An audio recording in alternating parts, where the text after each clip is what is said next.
आया जाएगा। अब डिफेंस का कॉरिडोर में क्या काम होगा? ऑपरेशन सिंदूर जानते हैं ना? जैसे जैसे हथियारों का प्रयोग हुआ था बहनों भाइयों, वैसे वैसे हथियार, वैसे वैसे औजार अब बिहार की धरती पर भी बनेंगे। इसीलिए हम लोगों ने फैसला किया है कि डिफेंस कॉरिडोर बनेगा। बातें बहुत सारी हैं, बातें बहुत सारी हैं। यहां के जितने तीर्थ स्थान हैं, उन तीर्थ स्थानों के विकास के लिए क्या किया है हमारी सरकार ने, उसकी भी आप सबको जानकारी है। तीनों का पूरा विकास होगा।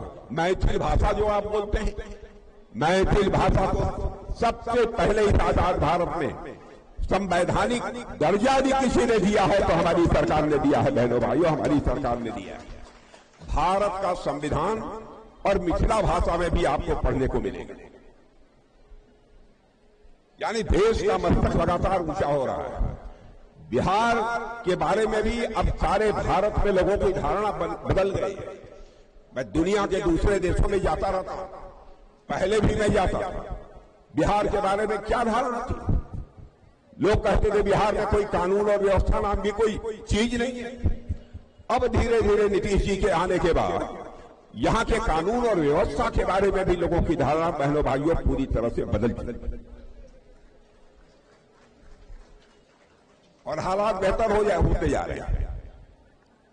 आप देखिए जहां जहां हमारी सरकार है वहां पर कानून और व्यवस्था के हालात किस प्रकार के हैं। किसी मां के लाल की हिम्मत नहीं होगी बहनों भाइयों, सीने का बटन खोलकर गुंडागर्दी करके सकुशल अपने घरों में चला जाए, ऐसा कोई बचेगा नहीं। इसलिए मैं आप सबसे निवेदन करने आया हूं कि आप सबका पूरा भरपूर समर्थन हम लोगों को प्राप्त होना चाहिए। हर वर्ग का सशक्तिकरण हो, हर वर्ग का सशक्तिकरण होना चाहिए। पर्यटन की दृष्टि से भी विकास होना चाहिए। किसान सम्मान निधि के बारे में हमारे प्रधानमंत्री जी ने 6,000 रुपया हर किसान परिवार को देना प्रारंभ किया कि नहीं 2017 से 6,000 रुपया आता है कि नहीं आपके खाते में? जहां हाथ उठा के बताइए। आज में सुन लीजिए, सरकार बना लीजिए, 6,000 नहीं अब आपके खाते में 9,000 पहुंचेगा मेरे बहनों भाई। मछली पालकों, मछली पालने वाले मछली खाते हैं, मिश्रा में मछली खुद पाते हैं। मछली पालकों की सहायता जो 4500 रुपया 4,500 से बढ़ाकर अब 9,000 रुपया कर दी जाएगी। और यह भी वचन देकर जाता हूं, 1 करोड़ माताओं बहनों को हम लखपति दीदी बना देंगे। वह लखपति दीदी कही जाएंगी, 1 करोड़ ऐसी माताओं बहनों को। और पढ़ाई लिखाई के मामले में गरीब अब चिंता न करें। गरीब परिवारों के लिए केजी से लेकर पीजी तक, यानी प्राइमरी से लेकर पोस्ट ग्रेजुएट तक मुफ्त शिक्षा दी जाएगी, बिना पैसे की शिक्षा दी जाएगी। यानी कई ऐसे जो रेल, रोड, इन सब सारी चीजों का विकास होगा। यह सब सारी बातें हमारे घोषणा पत्र में कही गई है। बड़े भाइयों, जमाना लद गया। जब तक रहेगा समोसे में आलू, तब तक रहेगा बिहार में लालू। अरे आलू तो आज भी है, लेकिन लालू गायब। नीतीश जी मुख्यमंत्री है, ये स्थिति। इसलिए मैं आप सबसे निवेदन करने आया हूं कि आप सबका समर्थन हमारे एनडीए के प्रत्याशी को प्राप्त होना चाहिए। तो आप समर्थन देंगे ना, बात पक्की ना? और इतना यकीन दिलाना चाहते हैं कि एनडीए की सरकार किसी भी सूरत में आपका मस्तक झुकने नहीं देगी मेरे बहनों भाइयों, किसी भी सूरत में झुकने नहीं देगी। आपने देख लिया होगा, ऐसे ही अप्रैल मई के महीने में पाकिस्तान के कुछ आतंकवादी घुस आए भारत में, चोरी छुपे और घुसकर हमारे भारत के लोग जो कुछ वहां घूमने टहलने के लिए गए थे, ऐसे 26 लोगों की धर्म पूछकर उन्होंने हत्या कर दी। धर्म पूछकर मार डाला। किस धर्म के मानने वाले हो? बहनों भाइयों, उसके बाद मैंने एक बैठक की। मैंने सेनाध्यक्ष, वायु सेना अध्यक्ष, नौसेना अध्यक्ष, राष्ट्रीय सुरक्षा सलाहकार सबसे पूछा, आप लोग ऑपरेशन के लिए तैयार हैं? लोगों ने कहा तैयार हैं। तो मैंने कहा चलिए प्रधानमंत्री जी के यहाँ। प्रधानमंत्री जी ने बैठक बुलाई, प्रधानमंत्री जी के साथ बैठे। सारे हालात की जानकारी प्रधानमंत्री जी को वैसे थी, फिर भी दी गई। जानते हैं प्रधानमंत्री जी ने क्या कहा? प्रधानमंत्री जी ने कहा आप लोगों को खुला हाथ में छोड़ता हूं, जो करना चाहते हो कर डालिए।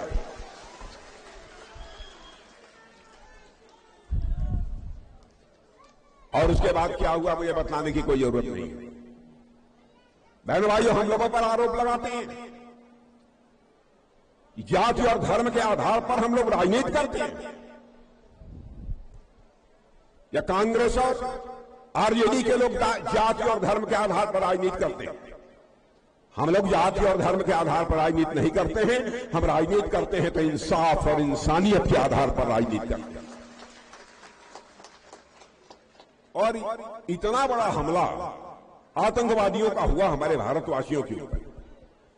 हम लोगों ने यदि चाहा होता तो पूरे पाकिस्तान जहां की आम नागरिक रहता है वहां पर भी हम लोगों ने हमले कर दिए, लेकिन नहीं किया, नहीं किया। मैंने भी कहा कि तय कर लीजिए कहां कहां आतंकवादी ठिकाने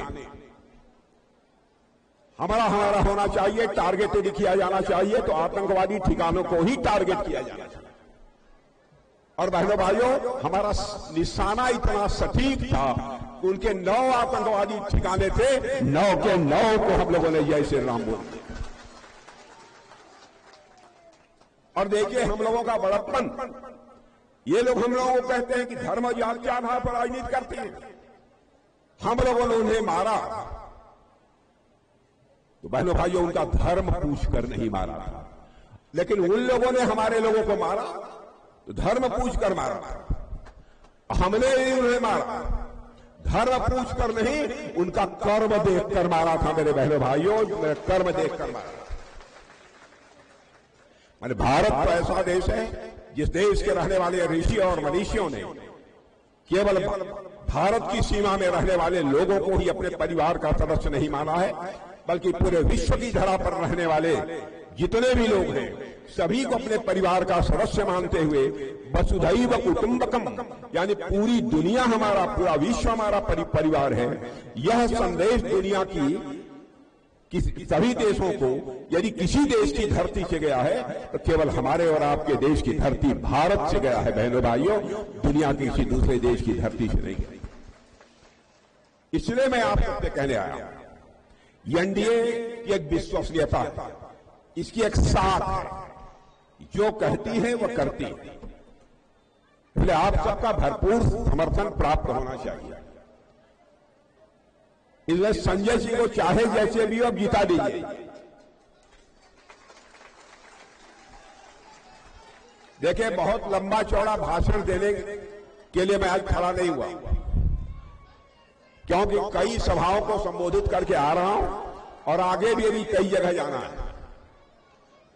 आप लोग जिता देंगे पक्का? पक्का ना?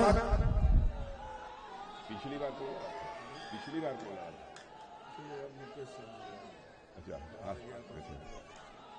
अच्छा, ठीक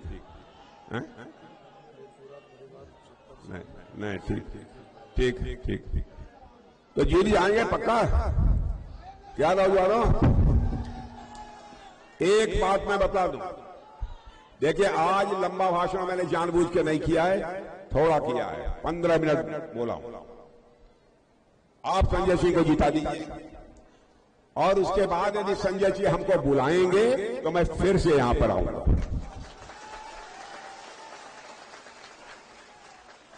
और बहनों भाइयों, यदि मैं दोबारा यहां पर आऊंगा, फूलों की हार पहनने के लिए नहीं आऊंगा, अपना स्वागत कराने के लिए नहीं आऊंगा। दोबारा यदि मैं यहां आऊंगा तो एक बार शीश झुकाकर यहां की जनता के प्रति आभार व्यक्त करने के लिए आऊंगा। तो चलें, बोलिए भारत माता की, भारत माता की। बहुत बहुत धन्यवाद। चलो भैया।